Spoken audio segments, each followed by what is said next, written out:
Environ Life Science Limited, partnering for life.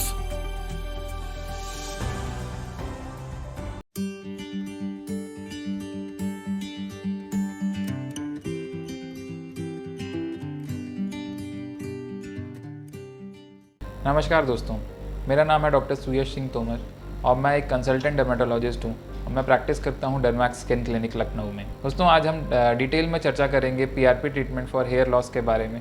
तो आइए सबसे पहले जान लेते हैं कि पीआरपी होता क्या है। तो पीआरपी बेसिकली हमारे ब्लड का एक ऐसा कंपोनेंट है जिसे हम सेंट्रीफ्यूगेशन की प्रोसेस के द्वारा अलग करते हैं। पीआरपी में प्लेटलेट्स काफ़ी ज़्यादा अमाउंट में होते हैं और इन प्लेटलेट्स में कई सारे ग्रोथ फैक्टर्स होते हैं, जैसे कि platelet derive growth factors, endothelial growth factors, vascular growth factors, fibroblast growth factors. ये सारे ग्रोथ फैक्टर्स जिस भी टिश्यू में इंजेक्ट किया जाता है वो वहाँ की ग्रोथ और हीलिंग को प्रमोट करते हैं। पीआरपी की इसी प्रॉपर्टी को हम हेयर फॉल में यूज़ कर सकते हैं, हेयर डेंसिटी बढ़ाने के लिए यूज़ कर सकते हैं, आपके हेयर का डायमीटर बढ़ाने के लिए यूज़ कर सकते हैं और इसी वजह से ये काफ़ी सेफ और इफेक्टिव और पॉपुलर ट्रीटमेंट है। नेक्स्ट हम जानते हैं कि पीआरपी के इंडिकेशंस क्या क्या होते हैं।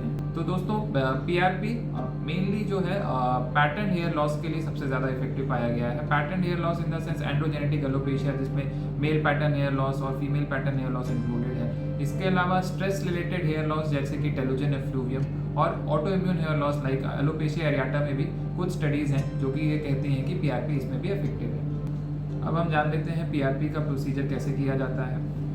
तो बेसिकली पीआरपी हम एक महीने के गैप में 4 सेशन एडवाइस करते हैं और इन 4 सेशंस के बाद में हम कुछ टचअप सेशन 6 महीने या 1 साल के गैप में कर सकते हैं।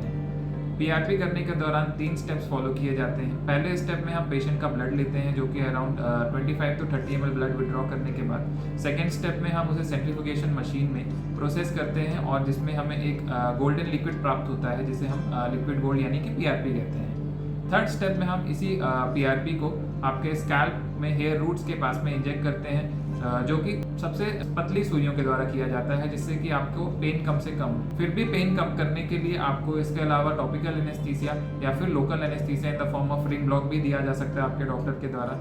और इसके साथ साथ पीआरपी इंजेक्ट करने के दौरान वाइब्रेटरी एनेस्थीसिया का भी यूज़ किया जाता है जिससे कि आप पेशेंट कंफर्टेबल रहें। अब हम डिस्कस कर लेते हैं कि पीआरपी के साइड इफेक्ट्स क्या क्या हो सकते हैं। पीआरपी बहुत ही एक सेफ प्रोसीजर है क्योंकि हम इसमें आपका ब्लड आपके लिए ही यूज़ करते हैं, तो इसमें किसी भी एलर्जी या हाइपर सेंसिटिविटी होने के चांसेस नहीं होते हैं।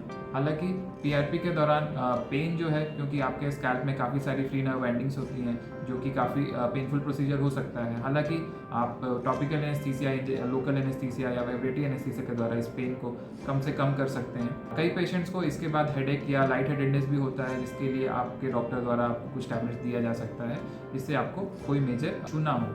हालांकि इसके बाद आप अपना सारा काम रिज्यूम कर सकते हैं। पीआरपी का कोई भी एक्सटेंडेड डाउन टाइम नहीं होता है किसी और प्रोसीजर के तरह, इसी वजह से इसे काफ़ी सेफ प्रोसीजर माना जाता है। अब हम डिस्कस करेंगे दोस्तों कि पीआरपी करवाने के पहले हमें क्या क्या जांचें करानी होती हैं और क्या क्या प्रिकॉशंस लेने होते हैं।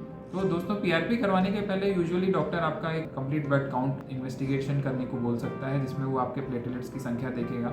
अगर आपके प्लेटलेट्स नॉर्मल हैं तो आप पीआरपी के लिए एक अच्छे कैंडिडेट हैं। पीआरपी करवाने के पहले प्रिकॉशंस क्या लेने होते हैं दोस्तों? सबसे पहले तो पीआरपी एक ब्लड से लिया जाने वाला प्रोडक्ट है, इसी वजह से जिन पेशेंट्स में कोई ब्लड रिलेटेड डिसऑर्डर है या फिर आप किसी ब्लड थिनिंग एजेंट्स पे हैं तो आप पीआरपी के लिए आइडियल कैंडिडेट नहीं है, जिसकी वजह से आप पीआरपी नहीं करवाना चाहिए।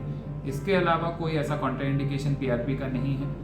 हालांकि पीआरपी प्रेग्नेंट फीमेल्स और लैक्टेटिंग फीमेल्स में भी अवॉइड किया जाता है। जिस दिन आप पीआरपी के लिए जा रहे हैं उस दिन आपको क्या तैयारियां करनी चाहिए? तो आपका डॉक्टर आपको सजेस्ट करेगा कि आप अपना पूरा स्कैल्प वॉश करके जाएं, जिसके कारण आपका स्कैल्प क्लियर रहेगा और पीआरपी इंजेक्शन के दौरान कोई भी इन्फेक्शन होने के चांसेस नहीं है।